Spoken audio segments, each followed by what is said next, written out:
போடா மரியாதையா போயிடு இளைஞர் கேட்ட ஒரே ஒரு கேள்வி. திடீரென ஆவேசமான திமுக எம்எல்ஏ உதயசூரியன்.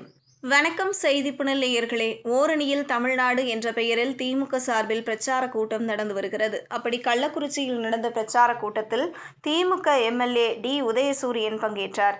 அப்போது அவரிடம் இளைஞர் ஒருவர் ரோடு மட்டும் போடவே இல்லையே என கேட்டுள்ளார். இதனால் கோபமடைந்த திமுக எம்எல்ஏ உதயசூரியன் அந்த இளைஞரை பார்த்து போடா என திட்டுகிறார். இந்த வீடியோ இணையத்தில் வேகமாக பரவி வருகிறது. தமிழ்நாட்டில் அடுத்த ஆண்டு தான் தேர்தல் நடைபெறுகிறது. இருப்பினும் இந்த ஆண்டே அனைத்து கட்சிகளும் பிரச்சாரத்தை ஆரம்பித்துவிட்டன. எதிர்க்கட்சிகளை பொறுத்தவரை ஏற்கனவே அதிமுக பாஜக கூட்டணி உறுதியாகிவிட்டது. எதிர்க்கட்சி தலைவரும் அதிமுக பொதுச் செயலாளருமான எடப்பாடி பழனிசாமி தமிழ்நாடு முழுக்க சுற்றுப்பயணத்தை ஆரம்பித்துள்ளார்.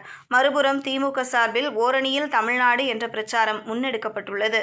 கடந்த 4 ஆண்டுகளில் திமுக மேற்கொண்டுள்ள நலத்திட்டங்களை மக்களிடம் கொண்டு சேர்ப்பதும் திமுக உறுப்பினர் சேர்க்கையை அதிகரிப்பதுமே இந்த பிரச்சாரத்தின் முக்கிய நோக்கம்.